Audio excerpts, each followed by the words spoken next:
Good morning students, welcome to the competition guru.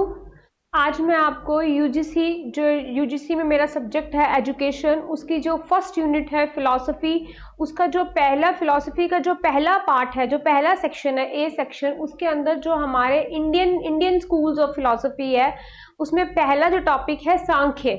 आज हम सांख्य के बारे में पढ़ेंगे कि सांख्य क्या है। ठीक है,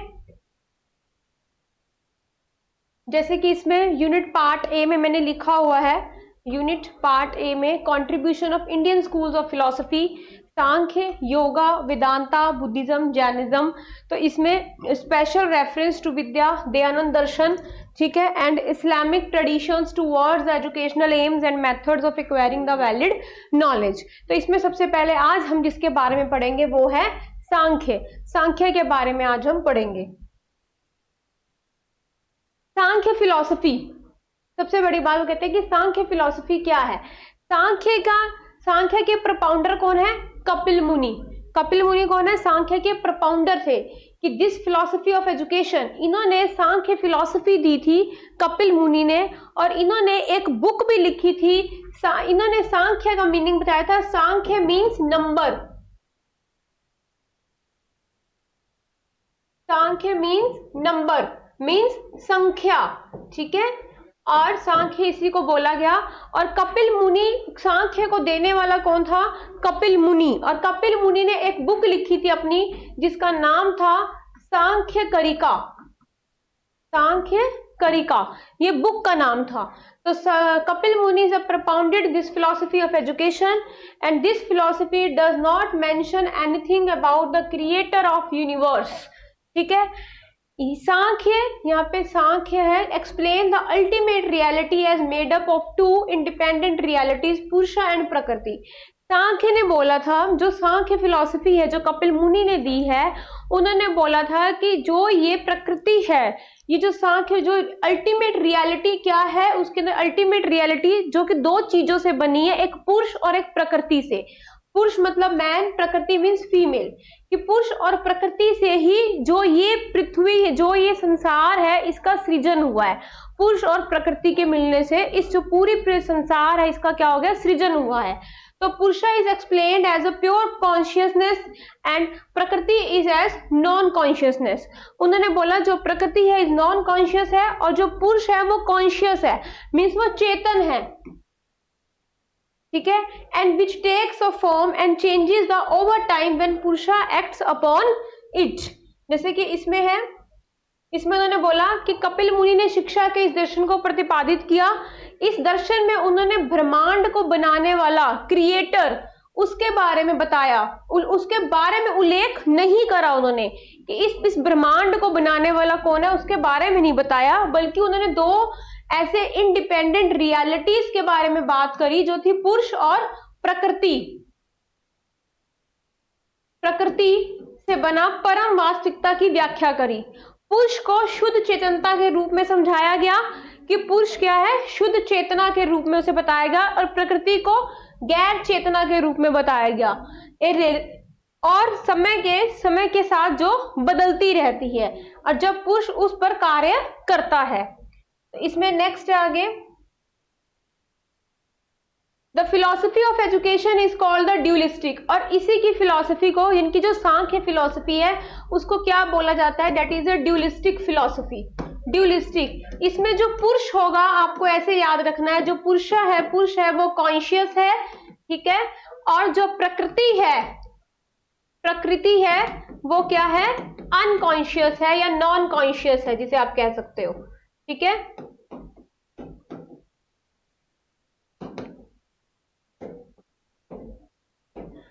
और ये कैसी है फिलॉसफी? एजुकेशन की ड्यूलिस्टिक फिलॉसफी है, एज वेल एज जैसे कि pluralistic, as it stresses on the presence of infinity numbers of आत्मन्स। तो आपने इतना याद रखना है कि ये ड्यूलिस्टिक फिलॉसफी है। ये there are two groups in which aim of education can be put according to Sankhya. These are the paramarathi and the ultimate or lockic or worldly। पैरामेथिक और अल्टीमेट एम्स ऑफ एजुकेशन, मोक्ष। इन्होंने मोक्ष की बात करी थी कि जो मोक्ष है वो अल्टीमेट रियलिटी है, ये अल्टीमेट एम है ऑफ ह्यूमन लाइफ का, and therefore ultimate aim of the education. यानी कि इन्होंने बात करी कि दो समूह है, दो समूह का मतलब है कि एक ड्यूलिस्टिक फिलॉसफी है ये, ठीक है, और इसमें शिक्षा के उद्देश्य सांख्य के योग के अनुसार ही रखे जाते हैं। क्लियर है? परमार्थी, परम और लौकिक, सांसारिक, ठीक है ना। लौकिक दुनिया वो होती है जो सांसारिक दुनिया होती है, यानी कि मेटीरियलिस्टिक वर्ल्ड हमारा, ठीक है ना, जो मेटीरियलिस्टिक है, और जो ये क्या है, जो कि स्पिरिचुअल है वर्ल्ड हमारा, ठीक है। एक शिक्षा के परमार्थिक और आंतरिक अंतिम उद्देश्य क्या होता है? मोक्ष पाना। क्लियर है? जो मानव जीवन का अंतिम उद्देश्य है, और इसलिए शिक्षा का यह भी अंतिम उद्देश्य है। सीधी सी बात है, देखो Samkhya philosophy is given by Kapil Muni. Kapil मुनि ने दी थी, वो इसके फाउंडर थे, प्रोफाउंडर थे, और उन्होंने सांख्य का मीनिंग बोला था कि नंबर्स में होता है। Samkhya philosophy is a dualistic philosophy है, इसके अंदर दो ही चीजों को लिया गया, रियलिटी क्या है, पुरुष और प्रकृति। पुरुष और प्रकृति दोनों के मिलने से ही क्या होता है? सृजन होता है, संसार का निर्माण होता है, सृजन होता है, ठीक है। तो अब इसमें आगे और क्या है, सांख्य फिलॉसफी के बारे में आप पढ़ रहे हो अभी। उसने दो चीजें बोली, लौकिक और सांसारिक। लौकिक वर्ड जो आपका सांसारिक दुनिया है, अलौकिक इनकी परमार्थी मतलब जो परम है, जो स्पिरिचुअल है आपके लिए, ठीक है। जिसमें उसने बोला कि लौकिक सांसारिक समीपवर्ती शिक्षा के उद्देश्य कहते हैं शरीर आत्मा आत्मबोध की स्थिति में पहुंचने का साधन है, जिसे आत्मानुभूति कहा जाता है, ठीक है। इसलिए सम्यक योग ने शरीर को भी उचित महत्व दिया है। शरीर के लौकिक उद्देश्यों को तीन प्रमुख तहत में वर्गीकृत किया गया। पहला शारीरिक विकास का लक्ष्य यानी कि फिजिकल डेवलपमेंट, दूसरा ज्ञान का लक्ष्य है, और तीसरा क्या है? बौद्धिक उद्देश्य। बौद्धिक मतलब इंटेलेक्चुअल, ये क्या है? इंटेलेक्चुअल, और ये क्या है? फिजिकल डेवलपमेंट,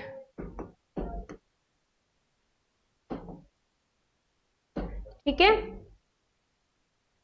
यानी कि वो कहता है body is the means to reach at the state of self realization, आत्मानुभूति की तरफ पहुंचना, ठीक है। आत्मानुभूति जिसको बोला गया, सेल्फ रियलाइजेशन का मीनिंग क्या होता है? आत्मानुभूति। और सांख्य जो होता है yoga gave due to the importance to body as well. लौकिक एम्स जो हैं उसके वही इसके एजुकेशन के एम्स भी बन जाते हैं, physical development, knowledge AIIMS and बुद्धि एम्स। बुद्धिक एम्स मतलब इंटेलेक्चुअल, जो कि हमारी बुद्धि से रिलेट करते हैं, उसे इंटेलेक्चुअल बोलते हैं हम। अब वो कहते हैं कई तरह से senses organs are means of the perception, यानी कि परसेप्शन के जो साधन हैं वो क्या है? हमारे सेंस ऑर्गन्स हैं, ठीक है। And we have read it in previous units में हम इसे पढ़ चुके, the perception as a source of knowledge. Perception क्या है? जो नॉलेज का सोर्स है, जिसे आप इंडियन लॉजिक के अंदर पेपर फर्स्ट में ही पढ़ते हो कि इंडियन लॉजिक के मीन्स ऑफ नॉलेज में सबसे पहला जो प्रमाणा होता है, प्रमाणाज है, उनमें सबसे पहला प्रमाण परसेप्शन है, जब हम चीजों को देख के परसीव करते हैं, समझते हैं। Has been accepted by the most without sense organ, बिना किसी सेंस ऑर्गन के वी कांट परसीव, हम परसीव नहीं कर सकते, and accordingly can't gain knowledge, और उसके अकॉर्डिंग हम नॉलेज भी गेन नहीं कर सकते। तो इसने इंपॉर्टेंस किसको दी? परसेप्शन को दी। तो इसके सेंस ऑर्गन का एक चार्ट है जो कि ये है, ये देखो 5 तत्व होते हैं हमारे, ठीक है। 25 तत्व है, एलिमेंट है, ठीक है। पहले वो कहता है पुरुषा, इनकी सोल, वो क्या है? कॉन्शियस है, आत्मा, ठीक है, वो क्या है? कॉन्शियस। प्रकृति अनकॉन्शियस होती है, ठीक है। इसके अंदर हम पढ़ते हैं सत्व, रजस और तमस, 3 गुण होते हैं हमारे अंदर, सत्व, रजस, रज और तमस। सत्व क्या होते हैं? कि जो हमारे गुड एक्शंस होते हैं, ठीक है, और रजस क्या होता है? जो हमारे गुड एक्शंस और हमारी सेंसेस में बात आ जाती है, ठीक है। और तमस क्या होता है? ब्लैकनेस, डार्कनेस, हिंड्रेंस, यानी कि हमारे जो क्या होते हैं? बुरे एक्शन होते हैं, बुरे काम होते हैं, हिंड्रेंस, ब्लैक एक्शन, ठीक है। अब वो कहता है प्रकृति, प्रकृति से क्या आती है? महत, बुद्धि बनती प्रकृति, ठीक है। उसी से क्या होता है? अहंकार का निर्माण हो जाता है, अहंकार, ईगो, सेल्फ आइडेंटिटी। और इसी से ही तीन चीजें निकलती है हमारे सत्व में, सत्व, रजस और तमस। सत्व, रजस और तमस में क्या आता है हमारे, इसमें हमारे ऑर्गन्स ऑफ एक्शन आते हैं, सॉरी ऑर्गन्स ऑफ एक्शन। पहले सत्व के अंदर क्या आता है, माइंड। माइंड को क्या बोला, मनस। आपको ये वर्ड भी याद रखना है कि माइंड को क्या बोला उसने, मनस, ठीक है। उसके बाद सत्व, सत्व के अंदर क्या आता है हमारे 5 सेंस ऑर्गन्स, जिसे हम क्या बोलते हैं, ज्ञानेंद्रियां। ये क्या है हमारी ज्ञानेंद्रियां, जिसमें क्या आती है, eye, ear, nose, skin and tongue. और इनके ये नेम भी आपको याद होने चाहिए, रसना, तवक, घ्राणा, ग्रहण, सोरतरा, स्त्रोत्र एंड हम कहते हैं काकुश, ठीक है। आई, ईयर, नोज, स्किन और टंग, 5 ऑर्गन्स ऑफ एक्शन रजस के अंदर जो आते हैं, जिनको हम क्या बोलते हैं, ये क्या है हमारी कर्मेंद्रियां, ठीक है। जिसके अंदर हमारा हैंड्स, पानी, फीट, पद, स्पीच, वॉक जो हम बोलते हैं, वाक हमारा, वाक हमारी वाणी, ठीक है। एलिमिनेशन, वायु, वायु एंड वायु, प्रोक्रिएशन, उपाष्ठा, ठीक है। देन उसके बाद हमारी 5 तन मंत्राएं आती हैं, 5 तन मंत्रा, जिसको हम क्या बोलते हैं, सब्टल सेंसेस, सब्टल एलिमेंट भी बोल देते हैं इसको, ठीक है। जिसमें क्या आता है, sound, touch, form, taste, smell. देखो आपको इसको सीरियल ऑर्डर में याद करना है, ये हर चीज पेपर में इसका करेक्ट सीक्वेंस पूछ लेता है। जैसे कि पहले क्या आएगा, साउंड, फिर टच, STFTS, ऐसे याद कर लो, साउंड, टच, फीट, टेस्ट और स्मेल, ठीक है ना। ऐसे ही इसका होता है HFSEP, इसका भी आप ऐसे याद कर सकते हो, पहले हैंड हमारे हाथ, फिर पैर, फिर हमारा बोलना, एलिमिनेशन एंड प्रोक्रिएशन। ऐसे ही 5 महाभूत, 5 पंच महाभूत जिसे बोला जाता है, इसको हम क्या बोलते हैं, ये क्या है हमारे पंच महाभूत, जिसमें पहला क्या आता है, ईथर मतलब आकाश, एयर वायु, फायर अग्नि, वाटर एंड अर्थ मतलब पृथ्वी, ठीक है।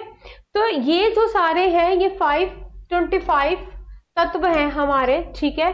देखो सांख्य के अंदर तो 25 तत्व हैं, ठीक है, जो कि आपको याद करने हैं। लेकिन जब हम योगा करते हैं, योगा और सांख्य में एक ही डिफरेंस आ जाता है, योगा में एक और एलिमेंट प्लस हो जाता है, वो होता है एक एलिमेंट और होता है, उसे क्या बोलते हैं, गॉड। यानी कि योग में 26 एलिमेंट होते हैं और सांख्य में कितने होते हैं, 25 एलिमेंट होते हैं। तो 25 एलिमेंट में इधर आता है पुरुष, पुरुष प्रकृति, प्रकृति से महत, महत से अहंकार, अहंकार से फिर आगे आपके 3 ये डिवाइड हो जाते हैं, ठीक है, सत्व, रजस और तमस में। क्लियर है इतना, जो कि सत्व, रजस और तमस में भी चले जाते हैं आपके।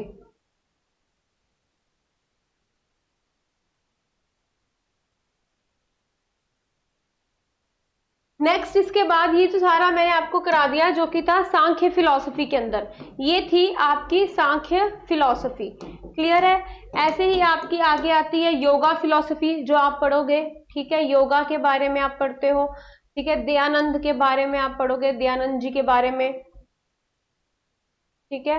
सांख्य फिलॉसफी होगी, वेदांता होगी, वेदों के बारे में आप पढ़ते हो। देन उसके बाद आप बुद्धिज्म पढ़ोगे कि बुद्ध को लेके क्या होता है बुद्धिज्म, फिर उसके बाद आप जैनिज्म को लेकर पढ़ते हो, ठीक है। तो ये सारे क्या हो जाते हैं, सारे के सारे इंडियन हैं जिनके बारे में आपने पढ़ना है। देखो सांख्य को याद करने का बिल्कुल आसान सा तरीका है कि सांख्य फिलॉसफी दी किसने, नंबर फर्स्ट पॉइंट पे आप याद रख सकते हो, कपिल मुनि ने दी, ठीक है ना, उन्होंने दी थी, ठीक है। इसके प्रपाउंडर थे वो सांख्य के, देन प्रपाउंडर थे, ठीक है। शंकराचार्य भी बाद में आए थे, उन्होंने दी थी। उसके बाद उन्होंने कौन सी बुक लिखी, सांख्य करिका, सांख्य करिका बुक लिखी गई, ठीक है। इन्होंने अपनी फिलॉसफी में 2 चीजें बताई रियलिटी को लेकर, एक बताया पुरुष और एक बताया प्रकृति, ठीक है। और उसके बाद उन्होंने क्या बोला, सांख्य फिलॉसफी कैसी है, डेट इज अ ड्यूलिस्टिक। ये कौन सी फिलॉसफी है, ड्यूलिस्टिक फिलॉसफी है, ठीक है ना। देन उसके बाद उन्होंने इसमें 25 एलिमेंट को लेकर बात करी, ठीक है, जिसमें इन्होंने सत्य, रज और तमस को लेकर भी बात करी। सत्य क्या होते हैं, हमारे गुड एक्शंस, ठीक है, ऑर्गन्स ऑफ एक्शंस भी इसे कह सकते हैं, ये हमारे गुड एक्शंस ही होते हैं। रजस क्या होते हैं, हमारे ऑर्गन्स ऑफ एक्शन होते हैं। और तमस क्या होता है, हमारा ब्लैकनेस, हिंड्रेस। इसको आगे पार्ट्स में सत्य, रजस और तमस को आगे पार्ट्स में डिवाइड किया गया, ठीक है ना, जैसे हमने इसको डिवाइड करा, क्लियर है। पहला माइंड था, मनस, जिसको नाम क्या दिया गया, मनस का। फिर ज्ञानेंद्रियां हैं हमारी, ठीक है। फिर कर्मेंद्रियां, हमारे कर्म, ठीक है, कर्मेंद्रियां। फिर पंच महा, फिर 5 एलिमेंट्स ऑफ सब्टल एलिमेंट थे, ठीक है, हमारा eyes, nose, feet, touch, tasting, smelling. Then उसके बाद आपके पंच महाभूत आ जाते हैं इसमें। तो ये थी आपकी सांख्य फिलॉसफी, क्लियर है। छोटे छोटे पॉइंट से हमेशा इसको रट्टा मार के याद नहीं होती। आप सोचो हम इसे क्रैम करते रहेंगे याद हो जाएगा, ऐसा नहीं होता। इसके पॉइंट्स, पहले इसकी फिलॉसफी को समझो और देन उसके बाद इनके पॉइंट्स बनाओ। पॉइंट्स बनाने के बाद आपको ये चीज जल्दी से क्लियर हो जाएगी, क्लियर है। तो ये थी आपकी सांख्य फिलॉसफी। अब नेक्स्ट लेक्चर में हम आगे करते हैं वेदांत फिलॉसफी। Okay, thank you.